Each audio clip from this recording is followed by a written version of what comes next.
उपसंहार। एक वर्ष बीत गया। युद्ध जय होने पर भी इस युद्ध के फलस्वरूप वैशाली का सारा वैभव छिन्न भिन्न हो गया था। इस युद्ध में 10 दिन के भीतर 96 लाख नरसंहार हुआ था और 9 लिच्छवी, 9 मल्ल, 18 कासी कौल के गणराज्य एक प्रकार से ध्वस्त हो गए थे। वैशाली में दूर तक अधजली अट्टालिकाएं, ढहे हुए प्रासादों के ढूह, टूटे फूटे राजमार्ग दीख पड़ रहे थे। बहुत जन वैशाली छोड़कर भाग गए थे। युवक योद्धा सामंत पुत्र विरले ही दीख पड़ते थे। बहुतों का युद्ध में निधन हुआ था। बहुत अंधे, लंगड़े, लूले, अपाहिज होकर दुख और क्षोभ से भरे हुए वैशाली के अंतरायण की अशोभा वृद्धि करते थे। देश देशांतरों के व्यापारी अब हट्ट में नहीं दीख पड़ रहे थे। बड़े बड़े सेठी पुत्र थकित, चिंतित और निठल्ले पड़े रहते थे। शिल्पी कम्मकर भूखे, असंपन्न, दुर्बल और रोगाक्रांत हो गए थे। युद्ध के बाद ही जो भूखमरी और महामारी नगर और उपनगर में फैली थी, उससे आबाल वृद्ध पटापट मर रहे थे। सूर्योदय से सूर्योदय तक निरंतर जनहर्म्यों में से, जिनमें कभी संगीत की लहरें उठा करती थीं, आक्रोश, क्रंदन, चीत्कार और कलह के कर्णकटु शब्द सुनाई देते ही रहते थे। नगर सुधार की ओर किसी का भी ध्यान न था। संथागार में अब नियमित सन्निपात नहीं होते थे। होते थे तो विद्रोह और गृह कलह तथा मत पार्थक्य ही की बातें सुनाई पड़ती थीं। प्रमुख राजपुरुषों ने राज संन्यास ले लिया था। नए अनुभवहीन और हीन चरित्र लोगों के हाथ में सत्ता डोलायमान हो रही थी। प्रत्येक स्त्री पुरुष असंतुष्ट, असुखी और रोषावेशित रहता था। लोग फटेहाल फिरते तथा बातचीत में कुत्तों की भांति लड़ पड़ते थे। मंगल पुष्करणी सूख गई थी और नीलहद्दे प्रासाद भूमि सात हो चुका था। लोग खुल्लम खुल्ला राजपुरुषों पर आक्षेप करते, अकारण ही एक दूसरे पर आक्रमण करते और हत्या तक कर बैठते थे। अपराधों की बाढ़ आ गई थी। बहुत कुलकुमारियां और कुलवधू वैश्या बनकर हट्ट में आ बैठी थीं। उन्हें लज्जा नहीं थी। वे प्रसंग आने पर अम्बपाली का व्यंग्यमय उदाहरण देकर कहतीं, हम इन पुरुष पशुओं पर उसी की भांति शासन करेंगे, इनके धन रत्नों का हरण करेंगे। ये लोक सम्मत संस्कृत जीवन है, इसमें गर्हित क्या है, अकरणीय क्या है। नगर के बाहर 1 योजन जाने पर भी नगर का जीवन धन आरक्षित था। दस्युओं की भरमार हो गई थी। खेत सब सूखे पड़े थे। ग्राम जनपद सर्वत्र हा अन्न का क्रंदन सुनाई पड़ रहा था। भूख की ज्वाला से जर्जर काले काले कंकाल ग्राम ग्राम घूमते दीख पड़ते थे। किसी में किसी के प्रति सहानुभूति, प्रेम और कर्तव्य की भावना का अंश भी नहीं रह गया था। ये सब युद्ध के अवश्यंभावी युद्धोत्तर परिणाम थे। अम्बपाली का द्वार सदैव बंद रहता था। लोग सप्तभूमि प्रासाद को देख देखकर क्रोध और आवेश में आकर अपशब्द बकते तथा अम्बपाली को कोसते थे। सप्तभूमि प्रासाद के गवाक्षों और अलिंदों से दूर तक शोभा बिखेरने वाला रंग बिरंगा प्रकाश अब नहीं दिख पड़ रहा था। वहाँ सिंहपौर पर अब ताज़े फूलों की मालाएं नहीं सजाई जाती थीं, न अब वहाँ पहले जैसी हलचल थी। युद्ध में जो भाग भंग हो गया था, अम्बपाली ने उसकी मरम्मत कराने की परवाह नहीं की थी। जगह जगह भीतों, अलिंदों, खंभों और शिखरों में दरारें पड़ गई थीं। उन दरारों में जंगली घास फूस गुल्म उगाए थे। बीच के तोरणों में मकड़ियों ने जाले पूर दिए थे और कबूतरों, चमगादड़ों ने उसमें घर बना लिए थे। अम्बपाली के बहुत मित्र युद्ध में निहत हुए थे। जो बच रहे थे वे अम्बपाली के इस परिवर्तन पर आश्चर्य करते थे। दूर दूर तक ये बात फैल गई थी कि देवी अम्बपाली का आवास अब मनुष्य मात्र के लिए बंद हो गया है। अम्बपाली के सहस्त्रावधि वेतनभोगी दास दासी, सेवक, कम्मकर, सैनिक और अनुचरों में अब कोई दृष्टिगोचर नहीं होता था। जो इने गिने पार्षद रह गए थे, उनमें केवल 2 ही व्यक्ति थे जो अम्बपाली को देख सकते थे और बात कर सकते थे। एक वृद्ध दंडधर लल्ल और दूसरी दासी मदलेखा। इनमें केवल वृद्ध दंडधर को ही बाहर भीतर सर्वत्र आने जाने की स्वाधीनता थी। यही दोनों ये रहस्य जानते थे कि अम्बपाली को बिंबिसार का गर्भ है। यथा समय पुत्र प्रसव हुआ। ये रहस्य भी केवल इन्हीं 2 व्यक्तियों पर प्रकट हुआ। वो शिशु अति यत्न से, अति गोपनीय रीति पर, अति सुरक्षा में उसी दंडधर के द्वारा यथा समय मगध सम्राट के पास राजगृह पहुंचा दिया गया। 2. मगध सम्राट बिंबिसार अर्धविक्षिप्त की भांति राजप्रासाद में रहते थे। राजकाज ब्राह्मण वर्षकार ही के हाथ में था। सम्राट प्रायः महीनों प्रासाद से बाहर नहीं आते, दरबार नहीं करते, किसी राजकाज में ध्यान नहीं देते। वे बहुधा रात रात भर नंगे सिर, नंगे बदन, नंगा खड्ग हाथ में लिए प्रासाद के सूने खंडों में अकेले ही बड़बड़ाते घूमा करते। राजसेवक ये सह गए थे, कोई भी बिना आज्ञा सम्राट के सम्मुख आने का साहस न कर सकता था। एक दिन जब सम्राट एकाकी, शून्य हृदय, शून्य मस्तिष्क, शून्य जीवन, शून्य प्रासाद में, शून्य रात्रि में उन्मत्त की भांति अपने ही से कुछ कहते हुए से उन्निद्र नग्न खड्ग हाथ में लिए भटक रहे थे, तभी हठात वृद्ध दंडधर लल्ल ने उनके सम्मुख जाकर अभिवादन किया। सम्राट ने हाथ का खड्ग ऊंचा करके उच्च स्वर से कहा, तू चोर है, कह क्यों आया? दंडधर ने एक मुद्रा सम्राट के हाथ में दी और गोद में श्वेत कौशेय में लिपटे शिशु का मुख उघाड़ दोनों हाथ फैला दिए। सम्राट ने देवी अम्बपाली की मुद्रा पहचान मंद स्मित हो शिशु की उज्ज्वल आंखों को देखकर कहा, ये क्या है भणे? मगध के भावी सम्राट देव, मेरी स्वामिनी देवी अम्बपाली ने बद्धांजलि निवेदन किया है कि उनकी तुच्छ भेंट स्वरूप मगध के भावी सम्राट आपके चरणों में समर्पित हैं। सम्राट ने शिशु को सिंहासन पर डालकर वृद्ध दंडधर से उत्फुल्ल नयन हो कहा, मगध के भावी सम्राट का झटपट अभिवादन कर। दंडधर ने कोष से खड्ग निकाल मस्तक पर लगा 3 बार मगध के भावी सम्राट का जय घोष किया और खड्ग सम्राट के चरणों में रख दिया। सम्राट ने भी उच्च स्वर से खड्ग हवा में ऊंचा कर 3 बार मगध के भावी सम्राट का जय घोष किया और घंट पर आघात किया। देखते ही देखते प्रासाद के प्रहरी, रक्षक, कंचकी, दंडधर, दास दासी दौड़ पड़े। सम्राट ने चिल्ला चिल्लाकर उन्मत्त की भांति कहा, अभिवादन करो, आयोजन करो, आयोजन करो, गण नक्षत्र मनाओ, मगध के भावी सम्राट का जय जयकार करो। देखते देखते मागध प्रासाद हलचल का केंद्र हो गया। विविध वाद्य बज उठे। सम्राट ने अपना रत्नजटित खड्ग वृद्ध दंडधर की कमर में बांधते हुए कहा, भड़े, अपनी स्वामिनी को मेरी ये भेंट देना। ये कह एक और वस्तु वृद्ध के हाथ में चुपचाप दे दी। वो वस्तु क्या थी, ये ज्ञात होने का कोई उपाय नहीं।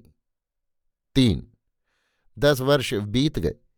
युवक वृद्ध हो गए, वृद्ध मर गए, बालक युवा हो गए। अम्बपाली अब अतीत का विषय हो गई। पुराण पुरुष युक्ति अतियुक्ति द्वारा युद्ध और अम्बपाली की बहुत सी कथाएं कहने सुनने लगे। उनमें बहुत सी अतिरंजित, बहुत सी प्रकल्पित और बहुत सी सत्य थी। उन्हें सुन सुनकर वैशाली के नवोदित तरुणों को कौतूहल होता। वे जब सप्तभूमि प्रासाद के निकट होकर आते जाते तो उसके बंद, शून्य और अरक्षित अक्षोभनीय द्वार को उत्सुकता और कौतूहल से देखते। इन्हीं दीवारों के भीतर, इन्हीं अवरुद्ध गवाक्षों के उस ओर वो जनविश्रुत अम्बपाली रह रही हैं, किंतु उसका दर्शन अब देव, दैत्य, मानव, किन्नर, यक्ष, रक्ष सभी को दुर्लभ है। इस रहस्य की विविध किंवदंतियां घर घर होने लगीं। श्रमण बुद्ध बहुत दिन बाद वैशाली में आए, आकर अम्बपाली की बाड़ी में ठहरे। अम्बपाली ने सुना, हठात सप्तभूमि प्रासाद में जीवन के चिन्ह देखे जाने लगे। दास दासी, कम्मकर, कर्णिक, दंडधर भाग दौड़ करने लगे। 10 वर्ष से अवरुद्ध सप्तभूमि प्रासाद का सिंहद्वार एक हल्की चीत्कार करके खुल गया और देखते देखते सारी वैशाली में ये समाचार विद्युत वेग से फैल गया। अम्बपाली भगवान बुद्ध के दर्शनार्थ बाड़ी में जा रही है। 10 वर्ष बाद वो सर्वसाधारण के समक्ष एक बार फिर बाहर आई है। लोग झुंड के झुंड प्रासाद के सिंह पौर को घेर कर तथा राजमार्ग पर डट गए। आज के तरुणों ने कहा, आज उस अद्भुत देवी का दर्शन करेंगे। नवोढ़ा वधुओं ने कहा, देखेंगे देवी का रूप कैसा है। कल के तरुणों ने कहा, देखेंगे अब वो कैसी हो गई है। हाथी, घोड़े, शिविका और सैनिक सज्जित हो होकर आने लगे। अम्बपाली एक श्वेत हाथी पर आरूढ़, निरावरण एक श्वेत कौशे उत्तरीय से संपूर्ण अंग ढांपे नतमुखी बैठी थी। उसका मुख पीत, दुर्बल किंतु तेजपूर्ण था। जनकोलाहल, भीड़ भाड़, पौर जनपद की लाजा पुष्प वर्षा, किसी ने भी उसका ध्यान भंग नहीं किया। एक बार भी उसने आंख उठाकर किसी की ओर नहीं देखा। श्वेत मर्म की अचल देव प्रतिमा की भांति शुभ्र शारदीय शोभा की मूर्त प्रतिकृति सी वो निश्चल निस्पंद नीरव हाथी पर नीचे नयन किए बैठी थी। दासियों का पैदल झुंड उसके पीछे था। उनके पीछे अश्वारोही दल था और उसके बाद हाथियों पर गंध, माल्य, भोज्य, उपानय तथा पूज्य पूजन की सामग्री थी। सबके पीछे विविध वाहन, कर्मचारी, नागर और जानपद। राजपथ वीथी हट्ट में अपार दर्शक उत्सुकता और कौतूहल से उसे देख रहे थे। बाड़ी के निकट जा उसने सवारी रोकने की आज्ञा दी। वो पांव प्यादे वहां पहुंची जहां एक द्रुम की शीतल छाह में अरहंत श्रमण बुद्ध प्रसन्न मुद्रा में बैठे थे। पीछे 100 दासियों के हाथों में गंध, माल्य, उपानय और पूज्य पूजन साधन थे। तथागत अब 80 को पार कर गए थे।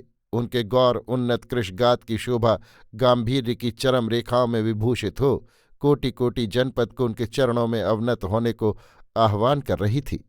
उनके सब केश श्वेत हो गए थे, किंतु वे एक बलिष्ठ महापुरुष दीख पड़ते थे। वे पद्मासन लगाए शांत मुद्रा में वृक्ष की शीतल छाया में आसीन थे। सहस्त्रावधि भिक्षु नागर उनके चारों ओर बैठे थे। मुंडित और काशायधारी भिक्षुकों की पंक्ति दूर तक बैठी उनके श्रीमुख से निकले प्रत्येक शब्द को हृदय पटल पर लिख रही थी। आनंद ने कहा, भगवान, देवी अम्बपाली आई हैं।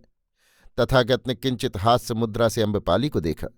अम्बपाली ने सम्मुखा अभिवादन किया, गंधमाल्य निवेदन कर पूज्य पूजन किया। फिर संयत भाव से एक ओर हटकर बैठकर उसने करबद्ध प्रार्थना की, भंते भगवन, भिक्षु संघ सहित कल को मेरा भोजन स्वीकार करें। भगवान ने मौन रहकर स्वीकार किया। तब देवी अम्बपाली भगवान की स्वीकृति को जान आसन से उठ भगवान की प्रदक्षिणा कर अभिवादन कर चल दी।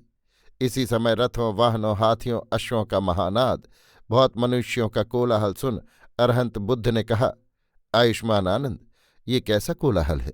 आनंद ने कहा, भगवान, ये लिच्छवियों के अष्टराजकुल परिजन सहित भगवान की शरण में आ रहे हैं। भगवान ने कहा, आनंद, तथागत अब अंतिम बार वैशाली को देख रहा है। अब वैशाली वैसी नहीं रही।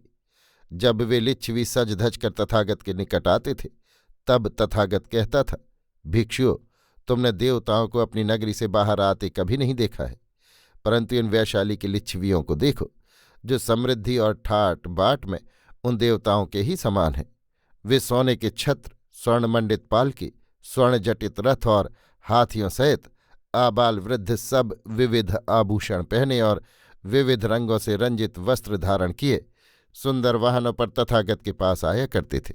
देखानंद, अति समृद्ध, सुरक्षित, सुभिक्ष, रमणीय, जनपूर्ण संपन्न गृह और हर्म्यों से अलंकृत, पुष्प वाटिकाओं और उद्यानों से प्रफुल्लित देवताओं की नगरी से स्पर्धा करने वाली वैशाली आज कैसी श्रीविहीन हो गई है।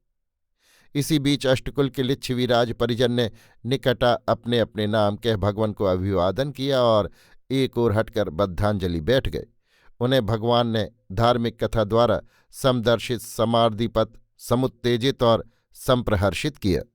तथागत के धार्मिक उपदेश द्वारा संप्रहर्षित हो लिच्छवी गणपति ने बद्धांजलि हो कहा, भंते भगवन, कल हमारा भात भिक्षु संघ सहित ग्रहण करें।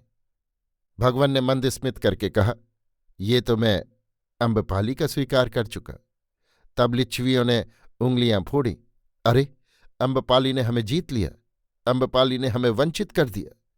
तब लिच्छवीगण भगवान के भाषण को अभिनंदित कर, भगवान को अभिवादन कर, परिक्रमा कर, अनुमोदित कर आसन से उठ लौट चले। कुछ श्वेत वस्त्र धारण किए थे, कुछ लाल और कुछ आभूषण पहने थे। अम्बपाली रथ में बैठकर लौटी। उसने बड़े बड़े तरुण राजपुरुष लिच्छवियों के धुरों से धुरा, चक्कों से चक्का, जुए से जुआ टकराया। उनके घोड़ों के बराबर घोड़े दौड़ाए। लिच्छवी राजपुरुषों ने देखकर क्रुद्ध होकर कहा, जय अम्बपाली, क्यों दोहर लिच्छवियों के धुरों से धुरा टकराती है? आर्यपुत्रों, मैंने भिक्षु संघ के सहित भगवान को भोज के लिए निमंत्रित किया है। जय अम्बपाली, शतसहस्त्र स्वर्ण से इस भात को दे दे। आर्यपुत्रों, यदि वैशाली जनपद भी दो तो भी इस महान भात को नहीं दूंगी। तब उन लिच्छवियों ने अंगुलियां फोड़ी और अपने हाथ पटक कर कहा, अरे, हमें इस अम्बपाली ने जीत लिया, अरे, हमें अम्बपाली ने वंचित कर दिया।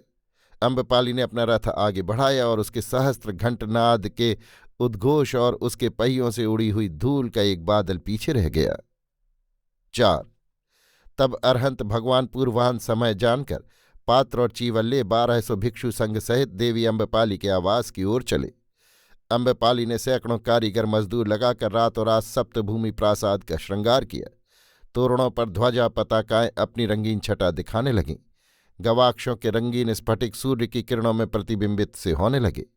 सिंहद्वार का नवीन संस्कार हुआ और उसे नवीन पुष्पों से सज्जित किया गया। तथागत अपने अनुगत भिक्षु संघ के सहित पात्र और चीवर को हाथ में लिए भूमि पर दृष्टि लगाए वैशाली के राजमार्ग पर बढ़े चले जा रहे थे। उस समय वैशाली के प्राण ही राजमार्ग पर आजूझे थे। अंतरायण के सेठी निगम जेठक अपनी अपनी हट्टों से उठ उठकर मार्ग की भूमि को भगवान के चरण रखने से प्रथम अपने उत्तरीय से झाड़ने लगे। बहुत सी भीड़ में आगे निकल राजपथ पर अपने बहुमूल्य शाल कौरजव और कौशे बिछाने लगे। तथागत महान वीतराग भत्व महाप्राण अरहंत जनपद जन के इस चंड जय घोष से तनिक भी विचलित न होकर स्थिर पद पर पद रखते सप्तभूमि प्रासाद की ओर बढ़े जा रहे थे। उनकी अधोदृष्टि जैसे पाताल तक घुस गई थी। पौरवधू झरोखों में लाजा पुष्प तथागत पर फेंक रही थीं। सप्तभूमि प्रासाद की सीढ़ियों को ताजे फूलों से ढांप दिया था। द्वार कोष्ठक पर स्वयं देवी अम्बपाली शुभ्र शुक्र नक्षत्र की भांति भगवान के स्वागतार्थ खड़ी थी। उसने दूर तक भगवान को आते देखा। देखते ही अगवानी कर भगवान की वंदना कर आगे आगे ही पेड़ियों तक ले गई। वहां जाकर भगवान श्रमण पौर की निचली सीढ़ी पर खड़े हो गए। अम्बपाली ने कहा, भंते भगवान, भगवान भीतर चलें, सुगत सीढ़ियों पर चढ़ें। ये चिरकाल तक मेरे हित और सुख के लिए होगा। तब तथागत सीढ़ियों पर चढ़े। अम्बपाली ने प्रासाद के सप्तम खंड में भोजन के लिए आसन बिछवाया। भगवान बुद्ध संघ के साथ बिछे आसन पर बैठे। तब अम्बपाली ने बुद्ध सहित भिक्षु संघ को अपने हाथ से उत्तम खादनीय पदार्थों से संतर्पित किया, संतुष्ट किया। भगवान के भोजन पात्र पर से हाथ खींच लेने पर देवी अम्बपाली एक नीचा आसन लेकर एक ओर बैठ गई। एक ओर बैठी अम्बपाली को भगवान ने धार्मिक कथा से संप्रहर्षित समुत्तेजित किया। अम्बपाली तब करबद्ध सामने आकर खड़ी हुई। भगवान ने कहा, अम्बपाली, अब और तेरी क्या इच्छा है? भंते भगवान, एक भिक्षा चाहिए। वो क्या अम्बपाली? आज्ञा हो भंते, कोई भिक्षु अपना उत्तरीय मुझे प्रदान करे। भगवान ने आनंद की ओर देखा। आनंद ने अपना उत्तरीय उतार कर अम्बपाली को भेंट कर दिया। क्षण भर के लिए अम्बपाली भीतर गई, परंतु दूसरे क्षण वो उसी उत्तरीय से अपने अंग को ढांपे आ रही थी। कंचुक और कौशेय जो उसने धारण किया हुआ था उतार डाला था। अब उसके अंग पर आनंद के दिए हुए उत्तरीय को छोड़ और कुछ न था, न वस्त्र, न आभूषण, न श्रृंगार। उसके नेत्रों से अविरल अश्रुधार बह रही थी। वो आकर भगवान के सामने पृथ्वी पर लौट गई। भगवान ने शुभ हस्त से उसे स्पर्श करके कहा, उठ उठ कल्याणी, कह तेरी क्या इच्छा है? भंते भगवान, इस अधम अपवित्र नारी की विडंबना कैसे बखान की जाए। ये महानारी शरीर कलंकित करके मैं जीवित रहने पर बाधित की गई। शुभ संकल्प से मैं वंचित रही। भगवान, ये समस्त संपदा मेरी कलुषित तपश्चर्या का संचय है। मैं कितनी व्याकुल, कितनी कुंठित, कितनी शून्य हृदय रहकर अब तक जीवित रही हूं, ये कैसे कहूं। मेरे जीवन में 2 ज्वलंत दिन आए। प्रथम दिन के फलस्वरूप मैं आज मगध के भावी सम्राट की राजमाता हूं, परंतु भगवान, आज के महान पुण्य योग के फलस्वरूप अब मैं इससे उच्च पद प्राप्त करने की धृष्ट अभिलाषा रखती हूं। भंते भगवान प्रसन्न हो। जब भगवान की चरण रज से ये आवास एक बार पवित्र हुआ, तब यहाँ अब विलास और पाप कैसा? उसकी सामग्री ही यहाँ क्यों, उसकी स्मृति भी क्या?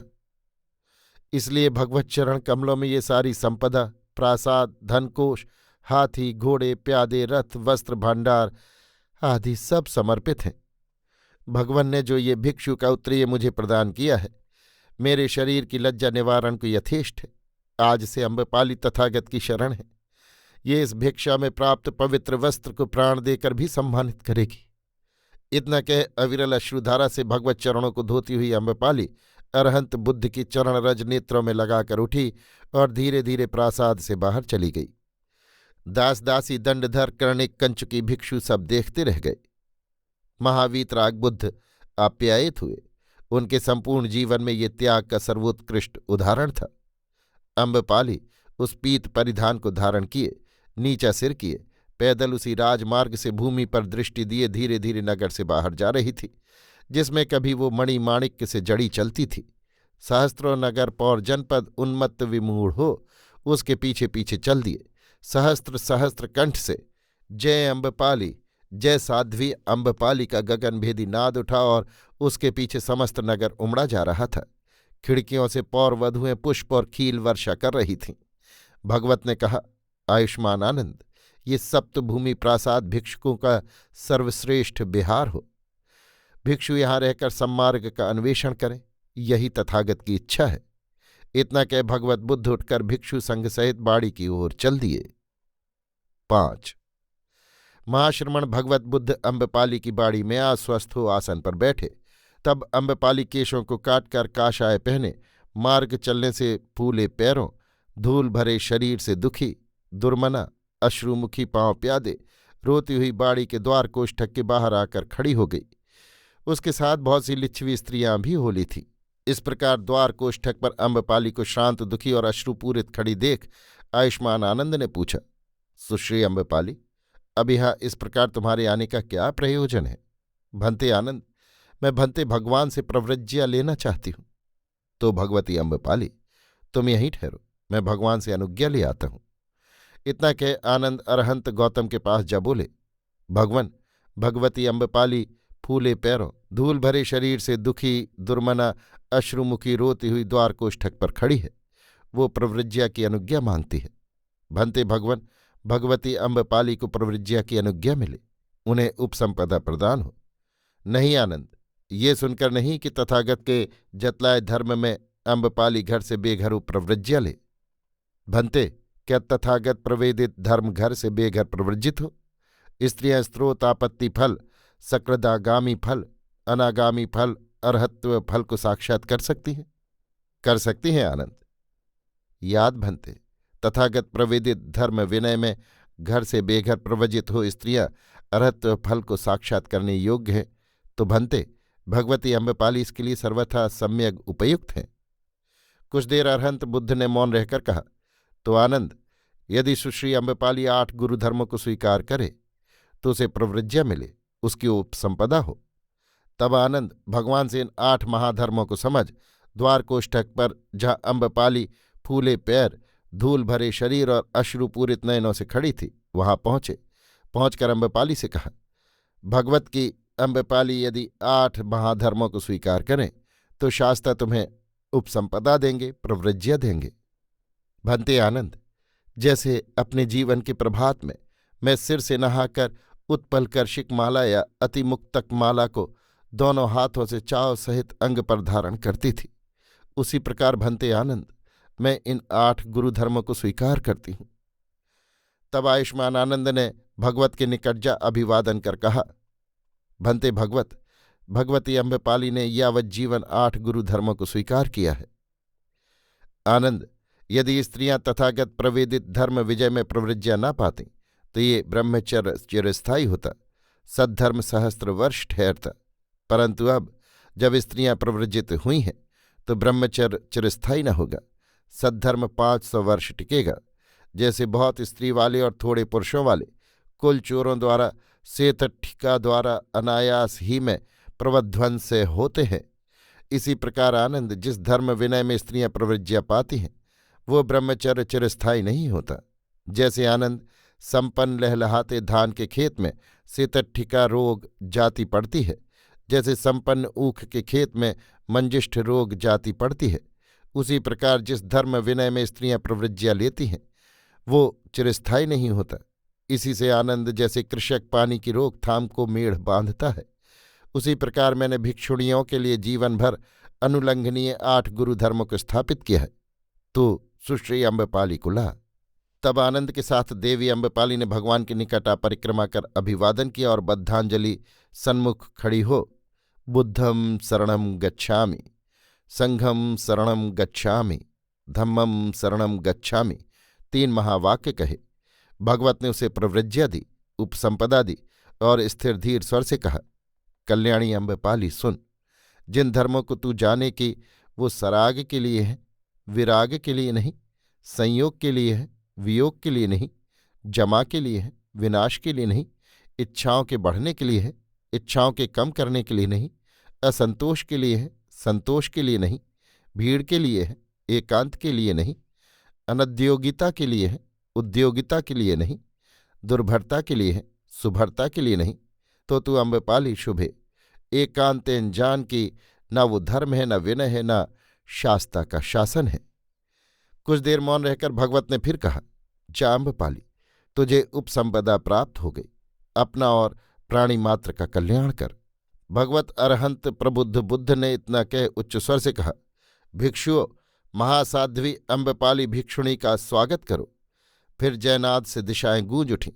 अम्बपाली ने आंसू पहुंचे, भगवत सुगत की प्रदक्षिणा की और भिक्षु संघ के बीच में होकर पृथ्वी पर दृष्टि दिए वहां से चल दी। उसके पीछे ही एक तरुण भिक्षु ने भी चुपचाप अनुगमन किया। आहट पाकर अम्बपाली ने पूछा, कौन है? भिक्षु सोमप्रभ आर्य।